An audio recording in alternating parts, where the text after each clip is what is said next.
नमस्कार साथियों, मैं ओम दत्त एक बार फिर एक नए वीडियो के साथ आप सभी लोगों के समक्ष उपस्थित हुआ हूं, जिसका विषय है our own how our own mind works. हमारा अपना मन या मस्तिष्क या चित्त कैसे काम करता है, इस विषय पर आइए थोड़ा चिंतन करते हैं। देखिए, हमारे मस्तिष्क के दो पहलू हैं, एक चेतन अर्थात तर्क करने वाला स्तर और दूसरा अवचेतन अर्थात तर्कहीन स्तर। चेतन मस्तिष्क हमेशा ही किसी भी बात को बिना किसी तर्क वितर्क के स्वीकार नहीं करता। तर्क करना, विश्लेषण करना, किसी भी विषय की गहराइयों तक जाना, ये चेतन मस्तिष्क का कार्य है। और जैसे ही हमने विश्लेषण करने के बाद, तर्क करने के बाद उसको अच्छी तरीके से जान लिया, समझ लिया, परख लिया, और जैसे ही हमने उसको एक्सेप्ट कर लिया और एक्सेप्ट करने के बाद में हमने उसको अपने स्वीकार करके उस पर एक्शन लेना शुरू कर दिया, उस कार्य पर हमने कार्य करना शुरू कर दिया, उस विषय पर कार्य करना शुरू कर दिया, तो फिर अवचेतन मस्तिष्क बिना किसी तर्क वितर्क के एज इट इज उसको स्वीकार कर लेता है। कोई तर्क नहीं। यहां पर चाहे हम अपने मस्तिष्क को सकारात्मक विचारों से पोषित कर उसको भरें और चाहे नकारात्मक विचारों से पोषित करें, अवचेतन मस्तिष्क जैसे विचार होंगे उसी प्रकार से प्रतिक्रिया देना शुरू कर देता है। हमारी भावनाओं और रचनात्मक मस्तिष्क का स्थान हमारा अवचेतन मस्तिष्क है। यदि हम अच्छा सोचेंगे तब अच्छा होगा और बुरा सोचेंगे तो बुरा, जग जाहिर है। ये काम हमेशा से होता आया, हर व्यक्ति के साथ में होता आया है, हमेशा ऐसा ही चलता है। हमारा मस्तिष्क इसी प्रकार से काम करता है। केवल एक ही बात याद रखनी है, अवचेतन एक बार हमारा विचार स्वीकार कर लेता है तो ये उसे कार्यान्वित करना शुरू कर देता है। ये हमारे मस्तिष्क का नियम है, हमारे मन का नियम है। जिस प्रकार का विचार हम अपने चेतन मन में रखते हैं, उसी के अनुरूप हमारा अवचेतन मन प्रतिक्रिया देता है। हमारा अवचेतन जैसे ही किसी विचार को स्वीकारता है, तुरंत ही वह उसे कार्यान्वित करना शुरू कर देता है। ये प्रकृति के नियमों को एक पंक्ति में अपने लिए खड़ा कर देता है। कभी कभी तो ऐसा होता है कि हमारी जो भी परेशानियां हैं, हमारे प्रश्न हैं, हमारी समस्याएं हैं, उनका हल ये तुरंत दे देता है। लेकिन कभी कभी इसे कई दिन, हफ्ते अथवा इससे भी ज्यादा समय लग सकता है। इसके हल निकालने के कई सारे तरीके हैं। तो once the subconscious mind accepts an idea, it begins to execute it. It is an interesting and subtle truth that the law of the subconscious mind works for good or bad ideas alike. दोनों विचारों के लिए एक जैसा काम करता है, चाहे वो सकारात्मक विचार हो, चाहे वो नकारात्मक विचार हो। और इसके भेद को थोड़ा सा समझते हैं। चेतन मस्तिष्क की और अवचेतन मस्तिष्क की स्थिति के अंतर को थोड़ा सा समझते हैं।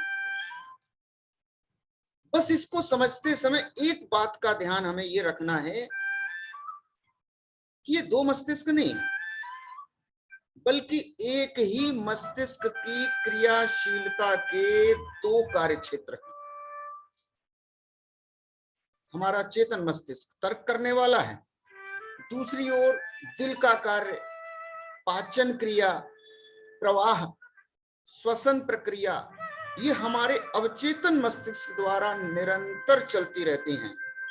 इन पर हमारे चेतन मन का कोई भी नियंत्रण नहीं होता।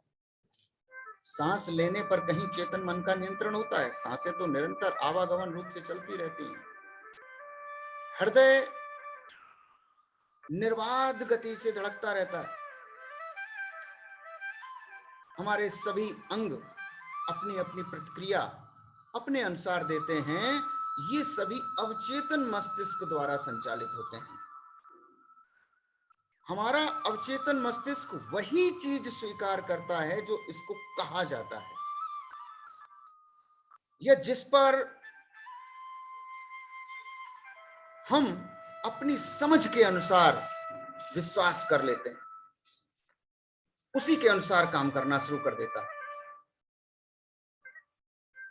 हमारा अवचेतन मन हर बात को सत्य मानकर कार्य करते हुए उसी बात के अनुरूप हमको परिणाम देता है। अब इस बात को सिद्ध करने के लिए कुछ मनोवैज्ञानिकों ने प्रयोग किए हैं, इस पर कुछ प्रैक्टिकल्स किए हैं। तो मनोवैज्ञानिकों और अन्य वैज्ञानिकों ने सम्मोहित लोगों पर असंख्य प्रयोग किए, जिसमें उन्होंने ये बात पाई कि अवचेतन मस्तिष्क चुनाव अथवा तुलना करने में अक्षम है। यानी वो चुनाव नहीं करता, तुलना नहीं करता। Comparison, there is no comparison on subconscious mind.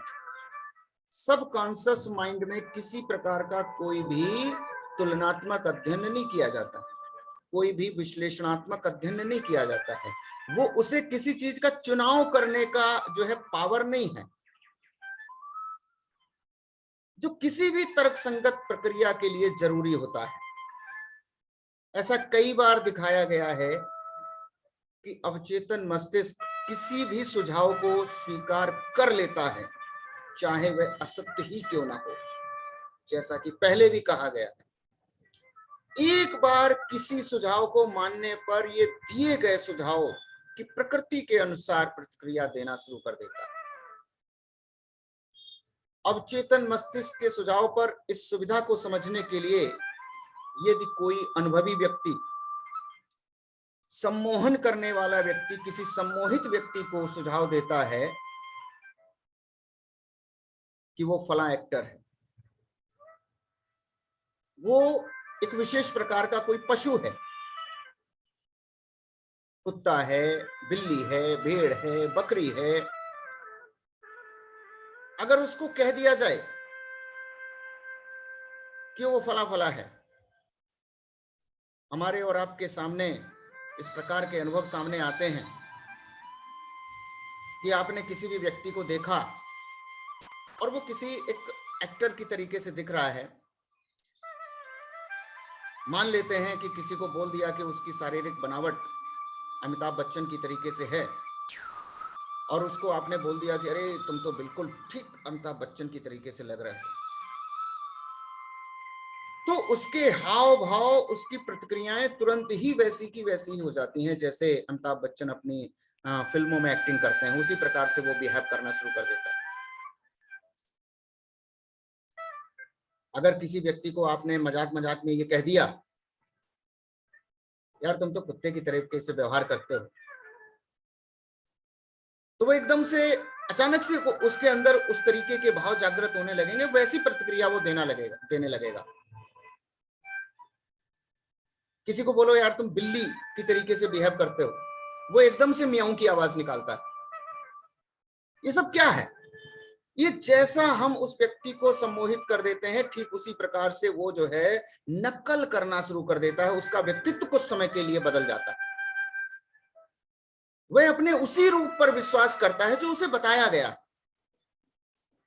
अवचेतन मस्तिष्क जो अव्ययतिक, चुनाव न करने वाला, यानी कि ये जो है विश्लेषण नहीं करता है, चुनाव नहीं करता है, और जो कुछ चेतन मस्तिष्क कहता है उसे सच समझता है। इस प्रकार आप विचारों, सोच और क्षेत्र का महत्व समझते हुए आशीर्वाद, उपचार, प्रोत्साहन से अपनी आत्मा को प्रसन्नता से परिपूर्ण कर देते हैं जब आप अवचेतन मस्तिष्क पर जो है विश्वास करके काम करते हैं। तो ये अवचेतन मस्तिष्क को हम जैसा कहेंगे, जैसा आदेश देंगे, ये उसी प्रकार से काम करना शुरू कर देता है। अब देखिए, थोड़ा सा और भेद समझते हैं कि हमारे जो ये जो चेतन और अवचेतन मस्तिष्क होते हैं, इसको और थोड़ा सा क्लैरिफाई करते हैं। The terms objective and subjective mind clarified here, कि ये जो सब्जेक्टिव माइंड होता है, जो कि चेतन मस्तिष्क होता है, ये कैसे कैसे काम करना शुरू कर देता है। कभी कभी हमारे चेतन मन को हमारा उद्देश्य मस्तिष्क भी कहा जाता है, सब्जेक्टिव माइंड भी कहा जाता है।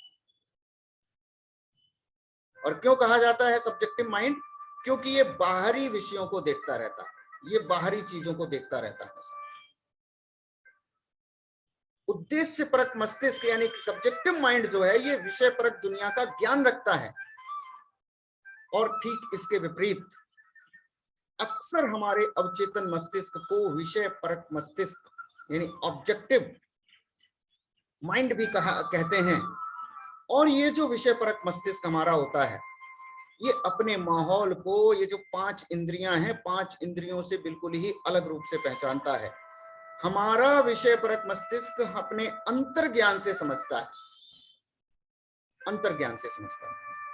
ये हमारी भावनाओं और यादों का बिल्कुल ही भंडार गृह, स्टोर हाउस है। हमारी भावनाएं, जिस प्रकार के भाव हमें हमारे वातावरण से मिलते रहते हैं, वो हमारे माइंड में स्टोर होते चले जाते हैं। जो जो चीजें हमारे सामने गुजरती रहती हैं, वो उनका ये जो मेमोरी है, वो हमारे भंडार गृह में हमेशा ही जाती रहती है, स्टोर हो जाती है।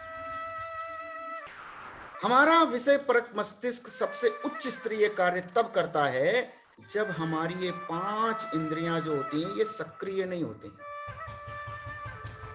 दूसरे शब्दों में कहें तो ये जो ऑब्जेक्टिव माइंड है, इट इज इंटेलिजेंस, ये बुद्धिमत्ता है,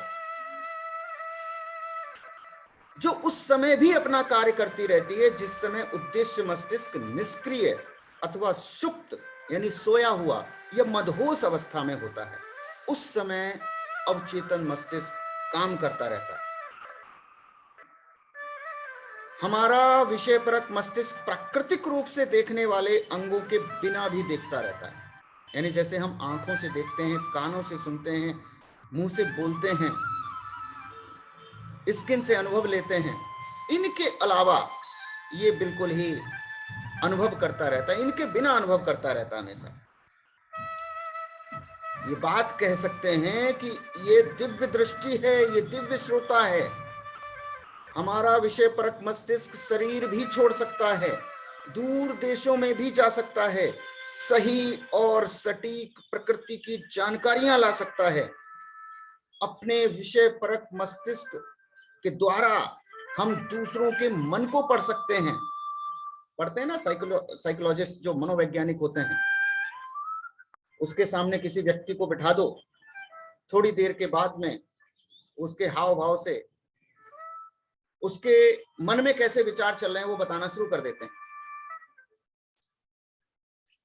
अपने विषय परक मस्तिष्क के द्वारा आप दूसरों के मन को पढ़ सकते हैं, बंद तिजोरियों और लिफाफे के अंदर की विषय वस्तु को भी जान सकते हैं।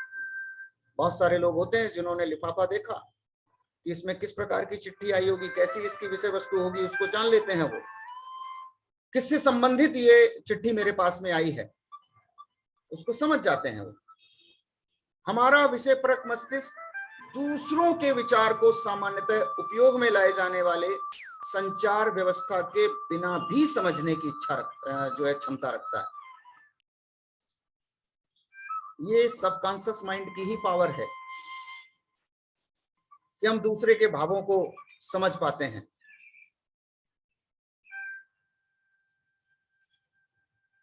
और अगर हम अपनी इस पावर को समझ करके इसको कंस्ट्रक्टिव काम में लगा दें तो निश्चित ही हम दिव्य व्यक्ति बन सकते हैं। जो चाहे वो परिणाम अपनी जिंदगी के लिए हासिल कर सकते हैं। बस हमारी सोच, हमारे विचार कंस्ट्रक्टिव होने चाहिए, रचनात्मक होने चाहिए, समाज को, देश को, ब्रह्मांड को कल्याण पहुंचाने वाले होने चाहिए। सही प्रार्थना करने की कला सीखने के लिए ये अति आवश्यक है कि हम उद्देश्य और विषय परक मस्तिष्क के बीच के आदान प्रदान को समझें कि कैसे ये जो है दोनों ही माइंड आपस में आदान प्रदान करते हैं, सूचनाओं का आदान प्रदान करते हैं, किस प्रकार से ये एक दूसरे के साथ में सामंजस्य बिठाते हुए अपने काम को निरंतर करते रहते हैं। The subconscious mind cannot reason like our conscious mind, यानी हमारा ये जो अवचेतन मस्तिष्क है, ये चेतन मस्तिष्क की भांति तर्क नहीं कर सकता, बिल्कुल भी नहीं कर सकता। हमारे चेतन मस्तिष्क की स्वाभाविक सोच हमारे अवचेतन मन में गहरी पैठ बना लेती है। यदि हमारे विचार सामंजस्यपूर्ण हो, शांतिपूर्ण और रचनात्मक हैं तो ये हमारे लिए अनुकूल स्थिति है। यदि हम डर, चिंता और अन्य विनाशकारी सोच रखते हैं तो इसका उपचार केवल यही है कि अपने अवचेतन मन की सर्वव्यापकता को हम पहचानें और आजादी, खुशी और उत्तम स्वास्थ्य की कामना करें। हमारा अवचेतन मस्तिष्क रचनात्मक और दिव्य स्रोत बनकर हमारी हार्दिक इच्छा अनुसार हमारे लिए आजादी और खुशियां लाने की तैयारी में लग जाएगा। कितनी बड़ी पावर है, समझिए इसको। इसको ऐसे ही विचारों से भरिए, कंस्ट्रक्टिव सोच से भरिए। सुझावों में बहुत बड़ी ताकत होती है। द ट्रेमेंडस पावर ऑफ सजेशंस, बहुत बड़ी पावर। अब यहां तक एक बात तो भली भांति समझ ही गए हैं कि हमारा जो चेतन मस्तिष्क है ये सिक्योरिटी गार्ड है। जैसे सिक्योरिटी गार्ड है, किसको अंदर जाना है, किसको नहीं जाना है, इसकी व्यवस्था करते रहते हैं। तो चेतन मस्तिष्क ही हमारा सिक्योरिटी गार्ड है। कौन से विचार हमको अंदर भेजने हैं, अपने सबकॉन्शियस तक भेजने हैं, कौन से विचारों को नहीं भेजना, ये चेतन मस्तिष्क का काम है। इसका मुख्य कार्य जो है वो हमारे अवचेतन मस्तिष्क को असत्य तथ्यों से बचाना होता है। अगर बचाने की कोशिश करते हैं तो हमारा अवचेतन मन सुझावों से जल्दी प्रभावित हो जाता है। अगर किसी प्रकार का कोई सुझाव दिया जाए तो उसमें बहुत जल्दी प्रभावित हो जाता है। कैसे होता है देखो, सपोज करो कोई व्यक्ति, किसी व्यक्ति से आप मिलते हैं, वो व्यक्ति ठीक ठाक है, बिल्कुल स्वस्थ है, लेकिन अचानक से आपने कहा कि अरे ये तुम्हारे माथे पर सलवटें कैसी, ये तुम्हारे गाल पीले पीले से कैसे हो रहे हैं, होंठ सूखे सूखे से कैसे हो रहे हैं, लगता है तुम बीमार हो, आंखों में कुछ पीलापन सा छाया हुआ है, कुछ कमजोरी वगैरह है। और आप यकीन मानिए कि वो व्यक्ति कुछ समय के पश्चात ऐसा ही महसूस करने लगता है।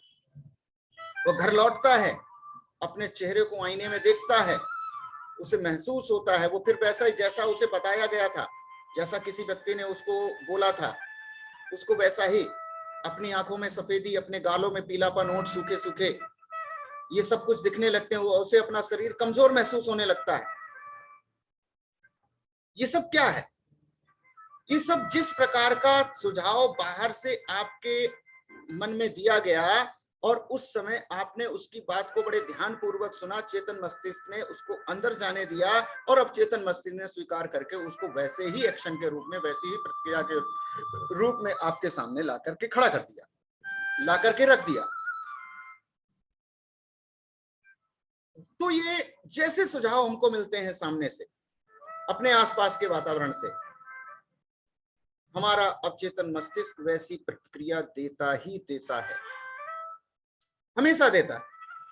इसको असंख्य उदाहरणों के माध्यम से आप खुद महसूस कर सकते हैं, अपने जीवन में महसूस कर सकते हैं।